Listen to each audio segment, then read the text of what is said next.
What's going on? It's the Rap Nerd, and Drake has finally dropped his much anticipated album Iceman on Friday, and I've listened to it about 3 or 4 times, and I'm here to do my reaction review and breakdown of the album. So similarly to what I did with J.Cole's album, I'm gonna do a 3-layer breakdown of my thoughts to really get it out there, because I feel like there's a lot to say with this album. And let me say, I'm only reviewing Iceman. He did release 2 other albums, but I'm not here for those because I know that those are albums of a different genre, but we're here for the raps, and that's what this album is. And let me also start by saying this is just my opinion.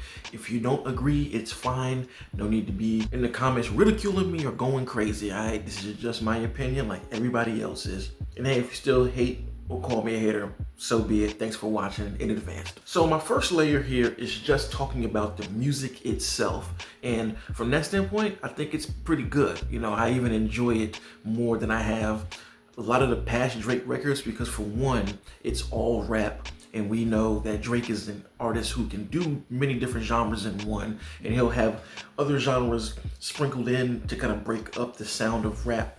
But with this being rap forward, I like it because of that. I think his tonality is on point. I think that he's rapping as well, especially on all of the songs that are titled Make 'Em. Those are the best songs on the album because he really gives a lot of what he is really feeling throughout the past 2 years, and you get a sense of like where he's at and what he's responding to. It's on full display on all of those records, and each one of those songs are the bar raps where he just spits for like 50 bars, and I always like when Drake does that because the boy can rap. And popping things off with the first record, Make 'Em Cry, I feel like was a great way to start the project, because this is probably the most introspective and real I've heard Drake be in response to everything. Like, he's acknowledging the fact that he's looked at different after the battle, you know, saying the things like, people keep asking me how do I feel about, you know, the battle and after the battle, and he says a real slick bar where he was like, I'll battle the label, I'll battle the major, I'll battle the station until my ass is back in rotation. That's fire. Because he's aware that, like, it's not only a battle with Kendrick going on, but a battle with his label and how they kind of stopped pushing him. And he's admitting to those things and how people see him. And then he even goes on to offer some more insight, saying his dad's battling cancer, they're battling stages, and a lot of other things that he'd rather be facing. Really dope bar, and as Drake does with all his records, you know, when he's just rapping, he's using great multi-syllabs and slick metaphors. Like I already covered 1 a.m. in Albany, which really is Make Them Remember, where he has a lot of great wordplay, especially my favorite line from that rap when he was like, is it the Jewish face that makes him not see me at the top of the mountain? Ill bar. So all of the Make-ems are my favorites on this album, and I'm still praying to get like a project just full of that, like an official joint, because I know he kind of did that with All the Dog Spooky Hours, where it kind of was just a more boom bap tape. But I want to hear a real release that's just that. And out of all of them, Make 'Em Pay is my favorite because I love that beat and that sample, that free. It feels like so soulful and boom bapish, and it goes along with the material he's put on in that song, because it's pretty much like Free Smoke again with everybody, and he's throwing shots at every single person who says something in regards to the past battle. I mean, Khaled catching strays, Cole catching strays, Rocky, Jay-Z, more at Kendrick, Rick Ross, everybody who had something to say caught something. I even think he aimed something at Justin Hunt on YouTube, so he really went in on that one. And then outside of the Make 'Em records, he has this really dark tonality that is not really high energy, but it just is very aggressive with a slower BPM to really slide and say what he wants to say over it. My favorite of those tracks will probably have to be Whisper My Name, Janice, Shut the F Up, and I really like What Did I Miss in context of the album. When I first heard it, I thought it was cool, but hearing it without, you know, throughout the project, I was like, oh yeah, this one hit. So those are my favorite ones outside of the Make 'Em records. It's a very focused project, and he's getting at who he wants to get at. Like, this album really reminds me a lot of Scorpion, because I feel like that album was also in response to the whole Pusha T beef, and it feels like the entire project is like a round 2 for Drake to like get his last bit of things off. And I think that if you enjoy Scorpion and all the records from that point on to now, how Drake raps, you'll enjoy this one too, especially because it is centered on rap. which Drake does really well. So I really think it's a good listen, and him getting back to his rap roots totally is why I enjoy it. So I wanted to give him his flowers first because the thing about me is I'm able to experience art in many different ways. I can be objective about it, of like seeing the project for what it is, and then I also can separate that from my actual feelings of how I felt listening to it and the critical nature of the project. So I wanted to start with giving him his flowers because I do think that it's good and you can play it, and I will be playing it because of that. Now my second layer is going to be critical, right? So the creativity on this album is very lackluster. I'm not even gonna front to you. I feel like it is all low effort. It is very repetitive in both the content and the production. I think if we would have shaved off at least like 6 tracks and just had a nice 12, it wouldn't have been as repetitive because the content is all about the same thing, which I have no problem with. Artists can talk about what they want, but the whole thing is about getting back at my ops. There's nothing really different there. And then the beats even sound the same. As I mentioned, the Make 'em Pay records, it sounds like the producer who made those slow soulful beats made like an hour-long beat with the same drum kit, the same snare, the same hi-hats, and then he just dropped different samples over each one and spread them out. And it's those 5 songs.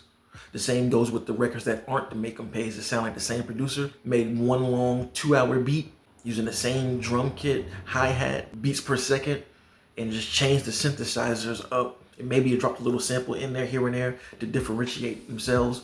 But again, it all sounds like it's the same stuff. And it can get kind of exhausting at a point. I remember when I first listened to it, I had to stop it halfway in because it was just the same thing over and over and over.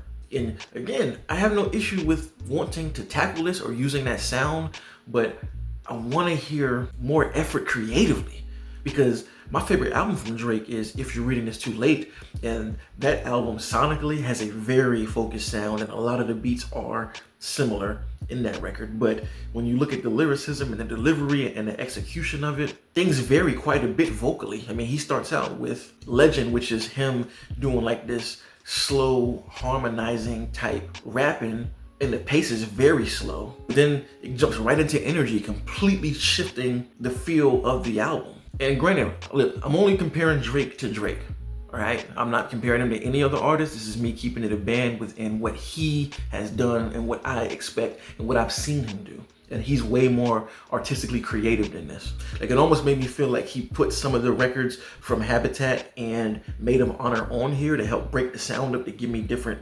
types of sounds.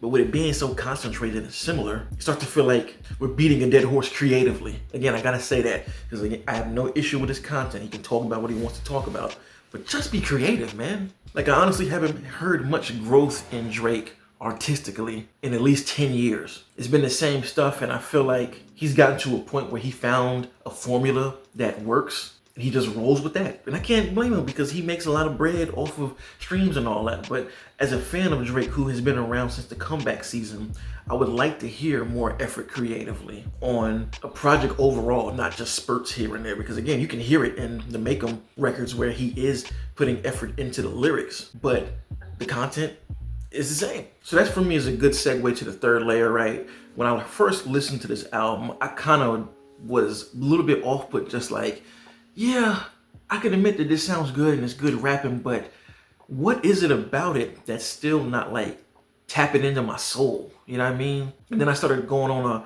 deep dive of listening to old Drake records, from Take Care to Nothing Was the Same, especially that one, Comeback Season. And I landed on something that I think Drake's music now lacks sincerity, and I miss that about his music. Because yeah, Drake always talked about, you know, people not liking him and hating and all of that, but it just came from a sincere place to me from what I can hear. Like, I listen to Tuscan Leather specifically, where he's rapping, you know, 50 bars over soulful beats, which again, this is something he's always done, but the tonality there just sounds different than how he raps now. It's more of a thing of, I recognize it, you know, all of the ops and people saying things about me, but I'm not mad at it. I'm kind of just laughing it off like, you know, whatever, you know, I am who I am. If you don't like me for me, cool beans, whatever it is, I'm still gonna do me. Where now everything just sounds made by the numbers or ultra aggression to hide the sincerity. And it seems like that switch happened the most after the Pusha T battle, because he went through a phase of like holding his chest real high after he beat Meek Mill, which gave us good, you know, one of my other favorite albums views, where that album to me feels like I'm on the top of the mountain and I won and I'm still celebrating my wins. Whereas now it's like, yeah, I may got damage, but I'm gonna show you I'm still rock solid and you can't do nothing with me. And that's all I really get. And the vulnerability is no longer here anymore. And as somebody, again, who listened to Drake and always had that about him, and that's what I always respected about him. Even when he did his songs where he was singing, you know, one song specifically, Marvin's Room, was like very vulnerable, admitting when a girl chose to go with another guy over him, and he had to deal with the fact that that's what happened. Whereas like, you don't get any type of that vulnerability now. So that's really what this album made me realize and miss about Drake. And I'm only putting it out there because you never know who these videos find. Drake may see it, or somebody from his camp may see it and show him, but I really want Drake to get back to being sincere with his raps and kind of drop a little bit of the defensive and offense only for my ops, because I like hearing his introspection when it's not so guarded. So that right there is my 3-layer review of Drake's Iceman. Again, I think it sounds good and I'll listen to it because it's rap forward, but I think it's creatively low effort and lacks sincerity. Those are really my biggest issues with it. Let me know in the comments what you thought about Drake's Iceman. Did you love it? Did you like it? Did you hate it? Try and be respectful in the comments, because I feel like I was respectful here, and I always want to respect everyone's art. So I would like that in the comment section as well. But let's get down here and discuss raps, because I love doing that. And of course, if you like this kind of content, make sure to like and subscribe. And if you already are subscribed, thank you so much. And until next time, peace. RapNerd Productions, no capping, that's word to mommy. Instead of banking on it, now rapping is just a hobby.